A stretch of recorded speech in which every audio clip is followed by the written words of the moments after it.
Deep in the night of July 24, 1943, the skies over the North Sea were pitch black.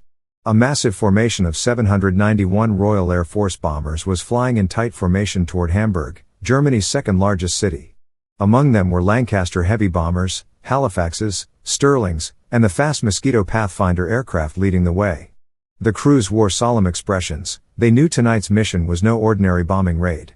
It was a technological experiment that would determine the future of aerial warfare. Next to the bomb bay of every bomber, bundles of mysterious items wrapped in black paper were stacked. Each package weighed about a pound and contained thousands of thin aluminum foil strips. According to the mission briefing, the bombardiers would drop one bundle every minute through the flare chute during the flight. These aluminum strips had a code name, Window.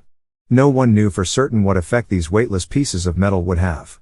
Air Marshal Arthur Bomber Harris, Commander-in-Chief of RAF Bomber Command, had been waiting an entire year for this moment. Over the previous 12 months, he had repeatedly requested permission from the Air Ministry and War Cabinet to deploy this secret weapon, only to be turned down each time. Opponents feared that once the Germans learned the secret, they would use the same method against British air defense radar, leaving London and other cities vulnerable once again to German bombers. This was a game of technology, strategy, and courage. And the starting point of this game traces back 7 years, to the very dawn of radar. In 1935, British scientist Sir Robert Watson Watt conducted a secret experiment in Scotland. He demonstrated to the British Air Ministry that radio waves could detect aircraft in flight. This was the prototype of radar technology, radio detection and ranging, or radar for short. By 1937, Britain had established a series of radar stations along its east coast called Chain Home, forming the world's first national air defense radar early warning network.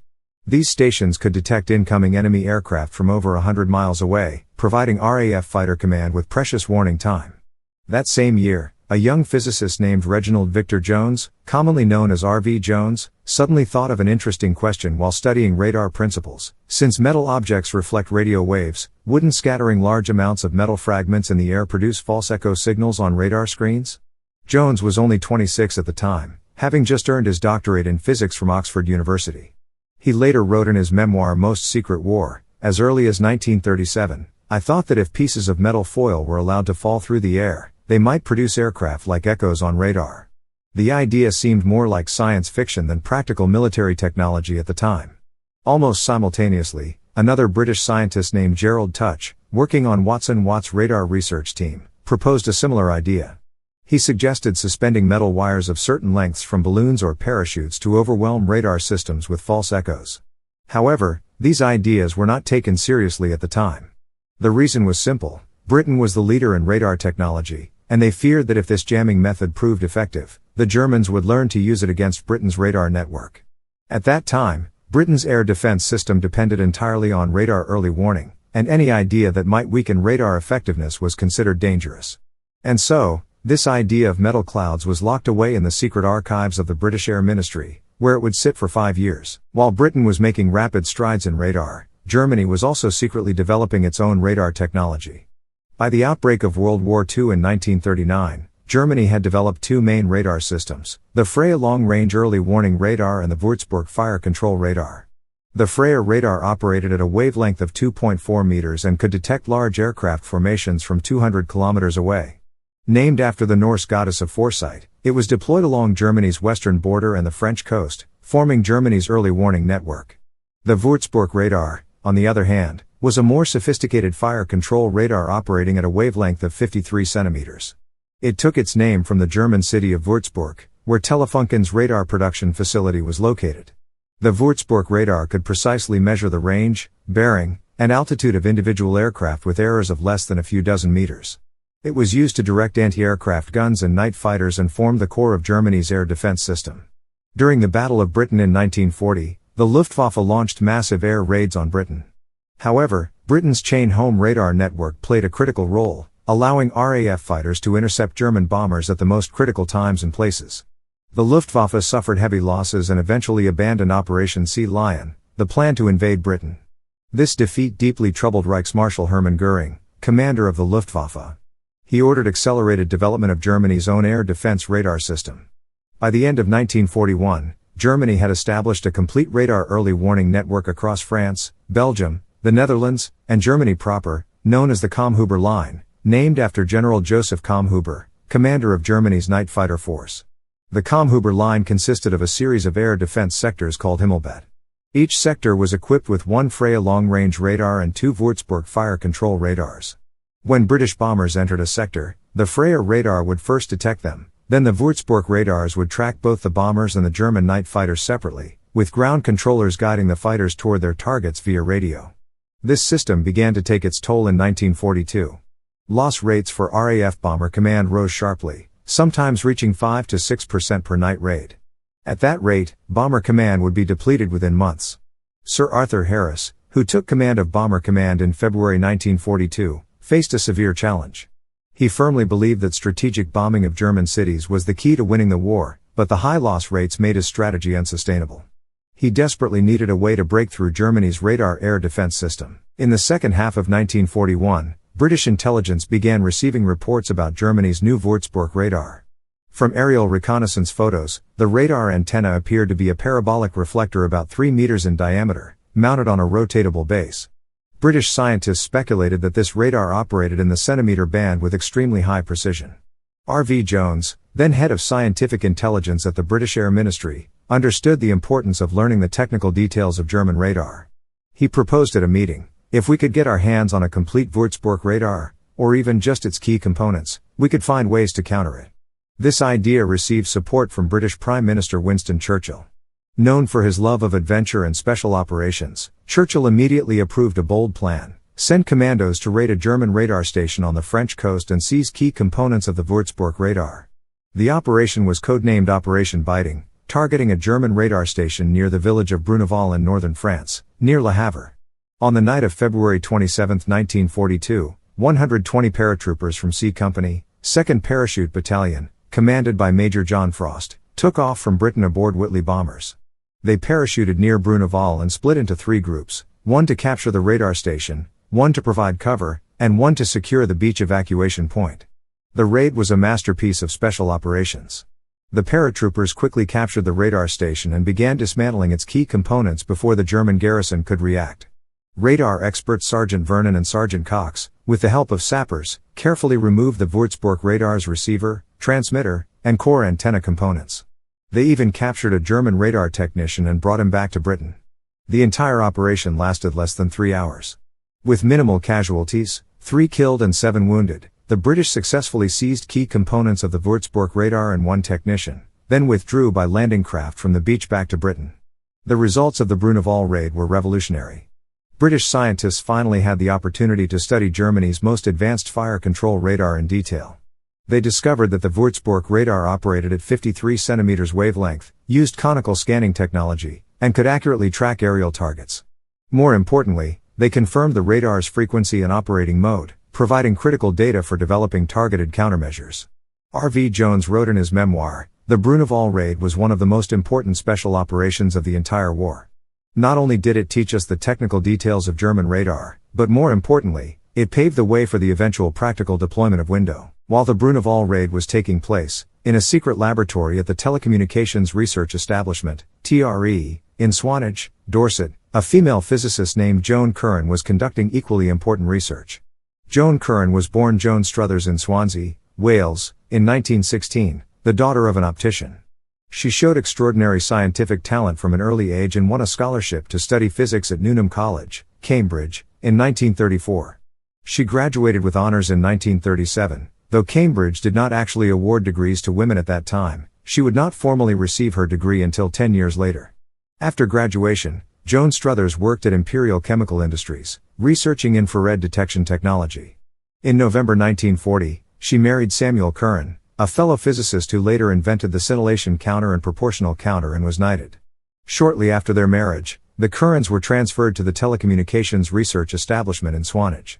Samuel worked on centimetric radar, while Joan joined the countermeasures group to study ways to jam German radar systems. It was here that Joan Curran began systematically investigating the possibility of jamming radar with metal foil strips. She experimented with various shapes and sizes of metal reflectors, including wires, sheets, and foil strips. Her goal was to find the most effective, lightest, and easiest to deploy countermeasure. After countless experiments, Joan Curran discovered that the most effective jamming material was metal foil strips cut to exactly half the wavelength of the radar. Such strips act as half-wave dipole antennas, maximizing the reflection of radar waves and producing strong echo signals on radar screens. For the 53 cm wavelength of the German Würzburg radar, the ideal foil strip length was 26.5 cm, about 1 foot. Joan Curran finalized the specifications: 27 cm long by 2 cm wide aluminum foil strips, backed with thick black paper to add stiffness and prevent them from showing up in searchlight beams. Each strip weighed only a few grams, but the echo it produced on radar was almost as strong as that of a real bomber. These strips were packed into 1-pound bundles, each containing about 2,000 strips. When a bundle was dropped from an aircraft, the strips would disperse in the air, forming a huge metal cloud that descended slowly. On radar screens, this cloud looked like a massive formation of bombers, making it impossible for radar operators to distinguish real aircraft from mere metal strips. A.P. Rowe, head of TRE, and Dr. Robert Coburn, Joan Curran's colleagues, gave the technology its code name, Window. The origin of the name was simple. During a discussion, someone mentioned that the strips, when scattered from aircraft, looked like scraps of paper thrown out of a window, and the name stuck. There has been some historical debate about who invented Window. Many have credited R.V. Jones, since he first proposed the idea. But Jones himself made it clear in his memoirs that Joan Curran was the true inventor. He said, "I may have first proposed the idea, but it was Joan Curran who turned it from a theoretical concept into a practical weapon."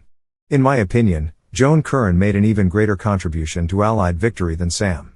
Unfortunately, like many female scientists of the World War II era, Joan Curran's contributions were largely forgotten for decades after the war. Only in recent years, with the declassification of historical archives, have people come to recognize the key role this Welsh physicist played in World War II electronic warfare. By the summer of 1942, Window had completed all technical testing and was ready for operational deployment. However, a serious question faced the British War Cabinet: should this secret weapon be used? The leading opponent of using Window was Air Chief Marshal Sholto Douglas, commander of RAF Fighter Command. His reasoning was straightforward: if Britain used Window, the Germans would quickly discover the secret and then use the same method against British air defense radar. At that point, British cities would once again be exposed to German bombers. Douglas's concern was not unfounded. Britain's air defense system relied entirely on the chain-home radar network and ground-controlled interception. If German bombers also used similar foil jamming, British radar early warning would fail, and fighters would not be able to intercept German bombers in time. The main proponent of using Window was Marshal Harris of Bomber Command. He argued that the Luftwaffe's bombing capability had been severely weakened during the Battle of Britain, and even if they mastered foil jamming technology, they could not pose a significant threat to Britain. In contrast, Bomber Command was launching increasingly intense night raids on Germany, and without Window, loss rates would be unacceptable. Harris wrote in a memorandum to the Air Ministry, "Our bomber crews are dying at the rate of hundreds every week. If Window can reduce losses by 1/3, that means saving dozens of aircraft and hundreds of airmen every mission. To refuse to use this technology out of fear that the Germans might do the same to us is irresponsible toward our pilots' lives." The debate continued all the way to war cabinet meetings. Professor Frederick Lindemann, later ennobled as Lord Sherwell, Churchill's chief scientific advisor, also participated in the discussions. Lindemann was Churchill's most trusted scientific advisor, and his opinions carried significant weight with the Prime Minister. Professor Lindemann was initially skeptical about Window. He worried that the technology might not be as effective as claimed and could be easily countered by the Germans. However, after observing several field tests, he changed his mind. In 1942, at Lindemann's urging, Britain conducted a secret test on Salisbury Plain. A bomber dropped Window at high altitude while ground radar stations attempted to track the aircraft. The results were shocking. Radar operators were completely unable to find the real aircraft among the false echoes created by the foil. After the test, Lindemann submitted a report to Churchill. He wrote, "Test results show that Window can indeed effectively jam radar systems. If used on a large scale, it is expected to reduce bomber losses by more than 30%. Regarding the possibility of German emulation, I believe that even if the Germans also use this technology, since our bomber force is growing while Germany's is weakening, the overall balance still favors us." Churchill detailed the decision-making process in his memoir The Second World War. He wrote, "Our experts were convinced that large-scale use of this method would reduce our bomber losses by more than 1/3. Therefore, we decided at this meeting that Window could be used immediately, as long as its use by the Germans would not adversely affect our operations in Sicily." The Sicily operations Churchill referred to were the Allied landings on Sicily scheduled for July 1943. Britain feared that if Window were used before the Sicily landings, the Germans might use foil jamming against Allied radar, complicating the landings. Therefore, they decided to wait until after the Sicily landings to use Window. On July 10, 1943, the Allies successfully landed in Sicily. 10 days later, on July 20, 1943, Harris finally received the order he had been waiting for, approval to use Window in bombing raids on Germany. WWII. Germany's Düppel, a forgotten secret. Ironically, while British scientists were secretly developing Window, German scientists had independently invented the same technology. The Germans called it Düppel, named after a village near Berlin where the first tests were reportedly conducted.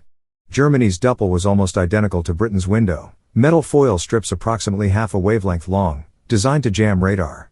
German scientists had discovered the principle as early as 1940 and conducted a series of tests. However, this technology was shelved in Germany for exactly the same reason Britain had initially hesitated. Marshal Göring feared that if Germany used Düppel, the British would learn to use the same method against German radar. Incredibly, Göring not only prohibited the use of Düppel but also ordered all related research to stop, even forbidding discussion of the topic. He feared the secret would leak out and let the British know how to jam German radar. American historian and retired Air Force Colonel Alfred Price documented this period in detail in his book Instruments of Darkness. He wrote, "This is one of the greatest ironies of the war. Both sides possessed the same technology, but neither dared use it first for fear the other would do the same. This stalemate lasted nearly 3 years, until the British finally decided to break the balance. German Air Force technical officials were deeply dissatisfied with Göring's decision but dared not disobey the Marshal's orders. Major Wolfgang Falkenstein, a technical expert with the German Night Fighter Force, later recalled, "We all knew about Düppel and how effective it was. But Marshal Göring forbade us from talking about it, let alone using it. He said that if the British learned this secret, our entire air defense system would collapse." As it turned out, his fear was justified, but his solution was wrong. What we should have done was develop countermeasures, not bury our heads in the sand and pretend the problem didn't exist. Due to Göring's ban, by July 1943 the German Air Force was completely unprepared to deal with foil jamming.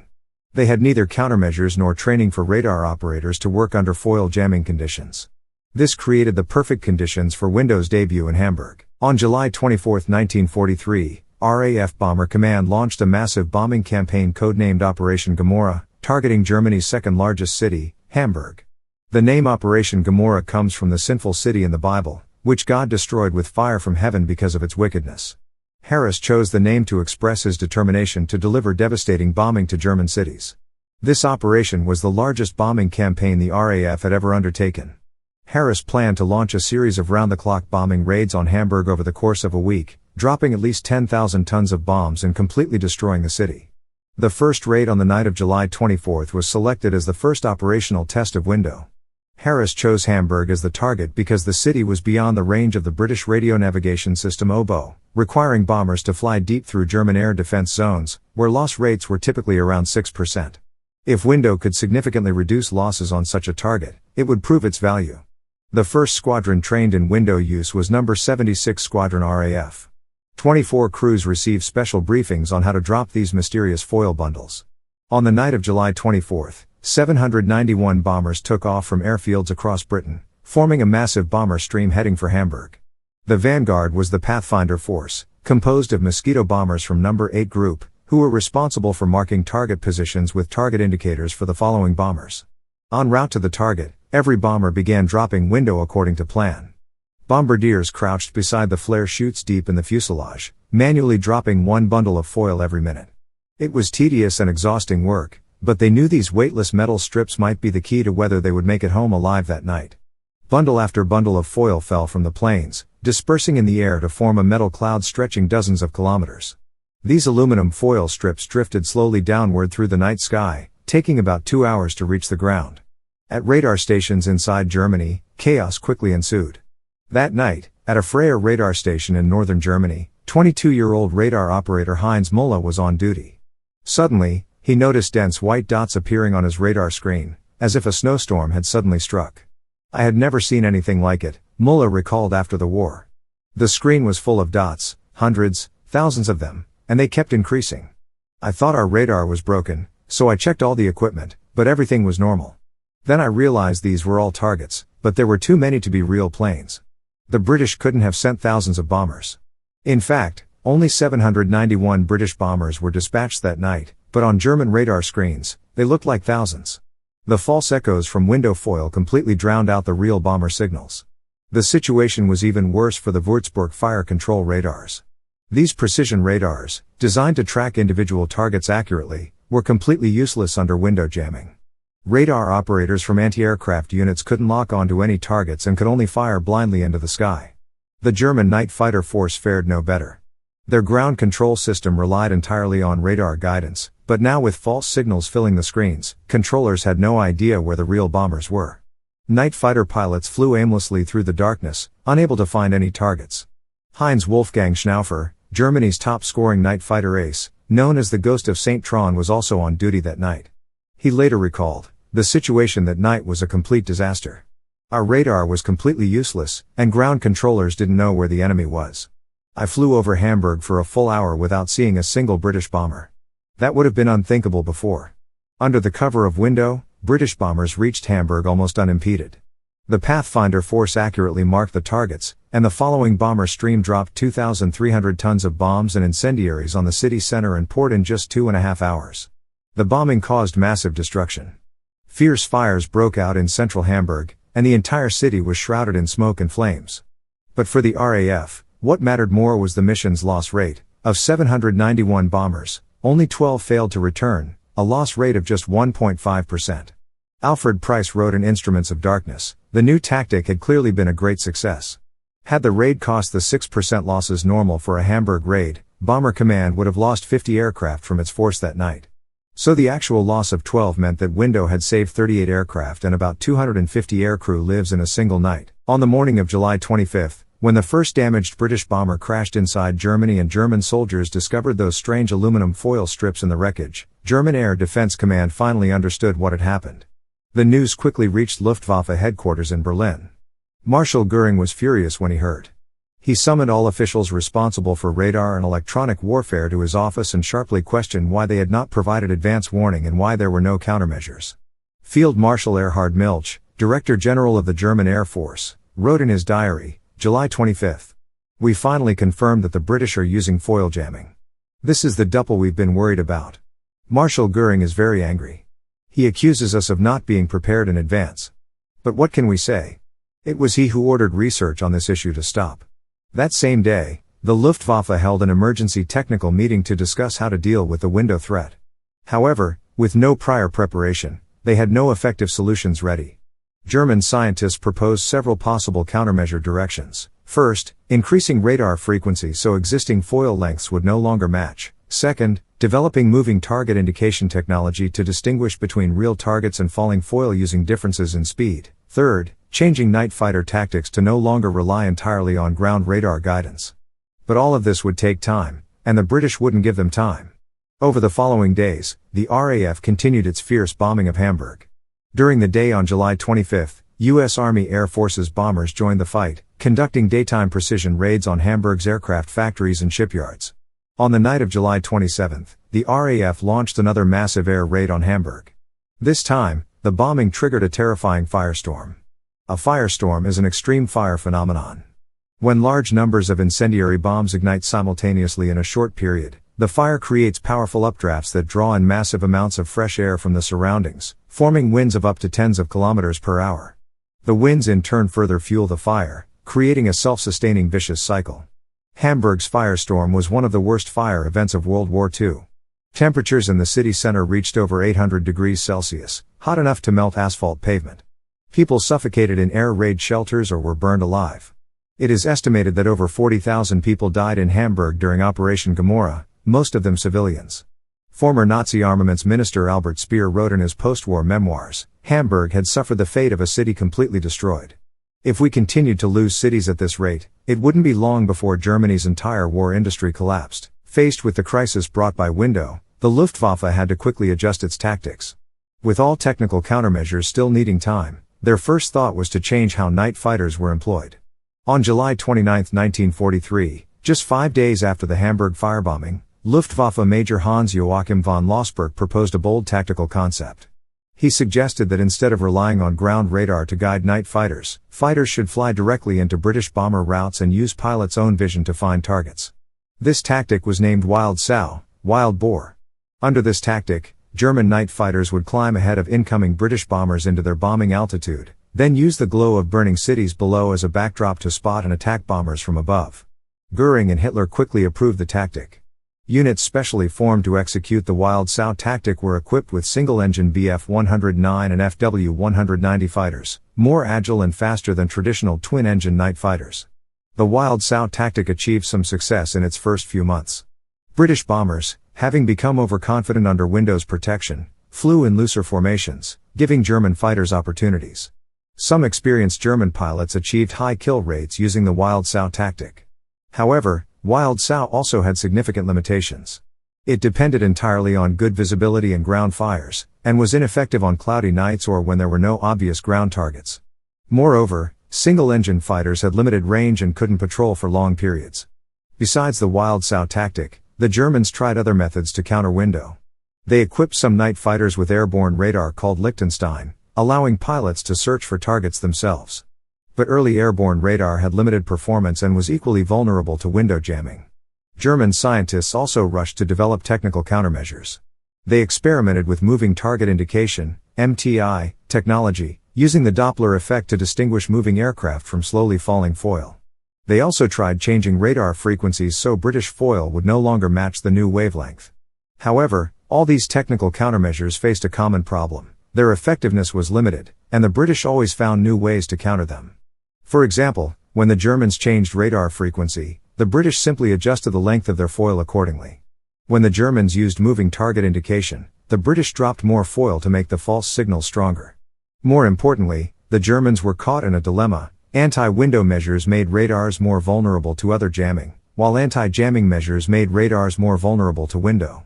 A post-war American official report, Electronics Warfare, a report on radar countermeasures, noted, to avoid window, they built gadgets which would enable the radars to distinguish between moving and stationary targets. However, the anti-carpet devices made their radars vulnerable to window and the anti-window devices made them vulnerable to carpet, because of difficulties in using both devices at once. For this reason, our decision to combine the two countermeasures was a particularly happy one. The answer to all the German attachments was simply more jamming. The success of the Hamburg raid proved Window's enormous value. Thereafter, the RAF began using Window in all-night bombing missions. Bomber loss rates dropped from the previous 5 to 6% to 2 to 3%, equivalent to saving thousands of aircraft and tens of thousands of airmen's lives. Window technology also continued to evolve. The original Window came in only one length, specifically targeting the Würzburg radar's 53 cm wavelength. Later, the British discovered that Germany had other radar frequencies, so they began producing foil strips of multiple lengths to jam different frequencies. Foil deployment methods also improved. Initially dropped manually, automatic deployment devices were later developed that could drop foil bundles at precise time intervals. Some bombers were even specially converted into foil droppers that carried no bombs and were dedicated to dropping massive amounts of foil ahead of bomber streams, creating a radar corridor. Besides Britain, the United States quickly mastered foil jamming technology. The Americans called it chaff, originally meaning the husks of grain, because the way foil drifts through the air resembles falling chaff. American scientist Fred Whipple, who later became a famous astronomer and proposed the dirty snowball comet theory, also independently studied foil jamming technology during World War II. According to Smithsonian Institution records, the U.S. produced nearly 13 million pounds of chaff and over 8 million pounds of aluminum rope during the entire war. These figures speak volumes about the importance of foil jamming in World War II electronic warfare. Window was used not only to protect bombers but also in various deception operations. The most famous of these were the series of deception operations during the Normandy landings. 11. D-Day deception, Operation Titanic and Phantom Fleets. The Normandy landings on June 6, 1944, D-Day, were one of the most important battles of World War II. To ensure the success of the landings, the Allies planned a series of complex deception operations codenamed Operation Bodyguard, designed to convince the Germans that the landing would be at Calais rather than Normandy. Window played a key role in these deception operations. One operation was called Operation Titanic. On the eve of D-Day, late on the night of June 5, the RAF and Special Air Service dropped hundreds of dummy paratroopers and massive amounts of window foil at several locations east of Normandy. These dummy paratroopers were called Rupert's burlap dummies, about 1/3 the size of a real person, filled with sand. Each dummy was equipped with special devices that produced simulated rifle fire sounds and explosions upon landing, creating the illusion of a large-scale airborne drop. Window foil was used to create the appearance of massive transport aircraft formations on German radar screens. When dropped from planes, the foil appeared on radar as a large group of transport aircraft conducting airborne landings. Small numbers of SAS soldiers also parachuted in with the dummies. After landing, they set up fake landing lights, played recordings of gunfire, and even set off fireworks to simulate the scene of a large airborne drop. Operation Titanic was a tremendous success. German commanders mistakenly believed the Allies had launched a large-scale airborne drop east of Normandy and hastily dispatched troops to intercept. The German 915th Infantry Regiment rushed overnight to deal with the fake invasion, leaving Omaha Beach even more poorly defended. Besides Operation Titanic, there were two more complex naval deception operations, Operation Glimmer and Operation Taxable. The goal of these two operations was to create the illusion of two large invasion fleets approaching the coast near Calais and Le Havre, thereby drawing German reserves to the wrong locations. The main tool for creating this illusion was window. RAF bombers flew along precise routes, dropping window foil as they flew. By controlling flight paths and the timing of foil drops, they could create the image of a slowly moving ghost fleet on German radar screens. To make the illusion more convincing, small boats below the foil clouds towed radar reflector balloons and simulated the radio traffic expected of a large fleet. Scientists at the British Telecommunications Research Establishment designed a sophisticated flight pattern. Bombers flew back and forth along paths perpendicular to the coast, dropping large amounts of window on each pass. By adjusting the timing of each turn, they could make the foil cloud move toward the coast at the same speed as a real fleet. Number 617 Squadron, the famous Dambusters Squadron, participated in Operation Taxable. Their Lancaster bombers flew along precise routes, dropping massive amounts of window over the English Channel to create the illusion of a large fleet approaching Le Havre. These deception operations were extremely successful. The Germans truly believed that Calais was the main landing site, so on D-Day itself, they delayed sending reserves to Normandy. It wasn't until noon that Hitler finally became convinced Normandy was the real landing site, but by then, the best opportunity for a counterattack had passed. Although the principle of window was simple, mass producing and supplying it to the front was a complex logistical undertaking. British foil production went into full swing in the second half of 1942. By mid-1943, Bomber Command was receiving over 400 tons, about 1 billion strips, of foil per month. This quantity was sufficient to support large-scale air raid operations. The foil production process was not complicated but required massive amounts of labor. Aluminum foil was rolled to extremely thin thickness, then laminated onto thick black paper to add stiffness. These composite sheets were then cut into precise strips 27 centimeters long and 2 centimeters wide. Most of the cutting work was done by women. In factories across Britain, thousands of female workers worked 10-plus-hour days cutting these tiny metal strips. Most of them had no idea what they were producing, only knowing it was secret material needed for the war. There's an interesting story. Initially, scientists considered combining propaganda leaflets with foil.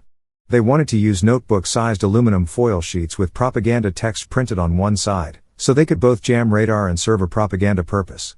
But it was later found that foil of this size was less effective than long, thin strips, and printing added weight and cost, so the idea was abandoned. Beyond Britain, the United States also established massive foil production lines. American foil production was on an even larger scale, as the U.S. Army Air Forces used foil extensively in both the European and Pacific theaters. In the Pacific theater, foil was used to jam Japanese radar. On December 14, 1944, Catalina flying boats from RAF No. 42 Squadron dropped 600 bundles of window near Manila, the first use of foil jamming in the Pacific theater.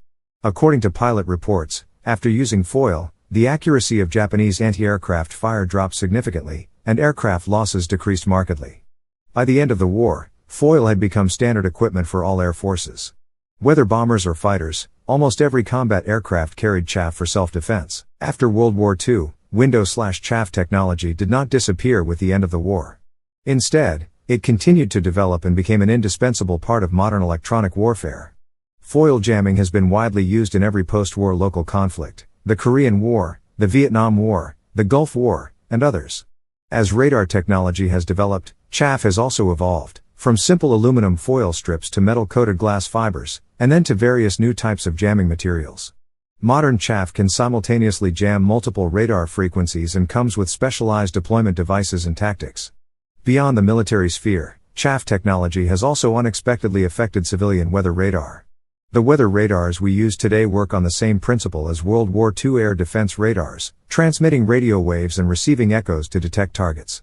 Weather radars detect meteorological targets like raindrops and snowflakes rather than aircraft. However, when military aircraft deploy chaff during training or exercises, these metal strips produce strong echoes on weather radar, appearing as intense precipitation.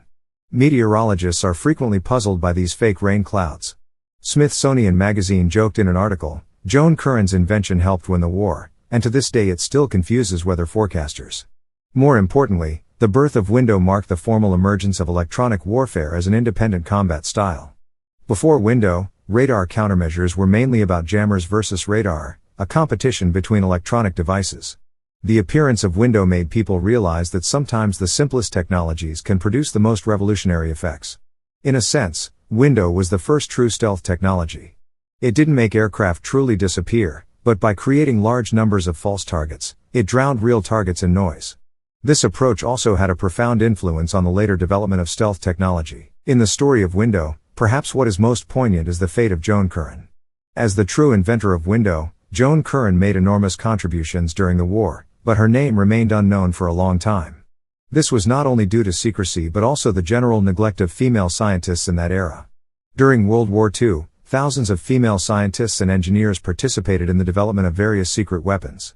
Many of them, like Joan Curran, made important contributions but were forgotten by history after the war. Women made up the majority of codebreakers at Bletchley Park, but their contributions were not recognized until decades later. Radar research, atomic bomb development, computer science, in all these key fields that changed the course of the war, there were female scientists, but their names were often overshadowed by their male contemporaries. R.V. Jones specifically mentioned Joan Curran's contributions in his memoirs. He wrote, "Of all the scientists who worked at TRE, Joan Curran may be the most underrated. Her invention of Window saved thousands of pilots' lives and shortened the war. But because she was a woman and because of secrecy, her contributions went unrecognized for a long time." It wasn't until 1987 that Joan Curran was finally awarded an honorary Doctor of Laws degree by the University of Strathclyde in recognition of her contributions during World War II. She died in 1999 at the age of 82. In recent years, with the deepening of historical research and the development of the feminist movement, more and more people have begun to pay attention to these forgotten female scientists. In 2017, the Royal Air Force held its largest ever all-female formation flypast to honor Joan Curran and other women who contributed during World War II. Newnham College, Cambridge, Joan Curran's alma mater, has also established a scholarship in her name to encourage more women to pursue scientific research. Today, when we look back at World War II history, we tend to focus on the grand battles and famous generals: Stalingrad, Normandy, Patton, Montgomery. It's easy to forget that behind these grand narratives are countless unsung scientists, engineers, and workers who, in laboratories and factories, used their wisdom and sweat to change the course of the war. Window is just such an example. It seems so simple, nothing more than some thin aluminum foil strips. Yet these weightless pieces of metal paralyzed Germany's entire air defense radar system, saved thousands of aircraft and tens of thousands of pilots' lives, and accelerated the demise of Nazi Germany. From R.V. Jones's vague idea in 1937, to Joan Curran turning it into a practical weapon in 1942, to the first combat test in Hamburg in 1943, and finally to the D-Day deception operations, the story of Window spans the entire history of World War II electronic warfare. It teaches us that war is not just a clash of steel and flesh, but also a contest of wisdom and innovation.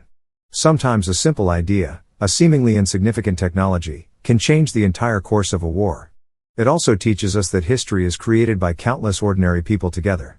The scientists staying up late in laboratories, the women doing repetitive labor in factories, the bombardiers dropping foil from aircraft, they may not have left their names, but their contributions are forever etched in the river of history.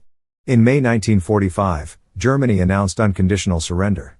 When the flames of war finally went out in Europe, no one counted how many aluminum foil strips had fallen from the sky, or how many lives had been saved by those metal strips. But those metal clouds drifting slowly through the night sky, their weight far exceeded the mass of the aluminum itself. That was the weight of wisdom, the weight of courage, the weight of what countless unsung heroes gave for freedom and equality.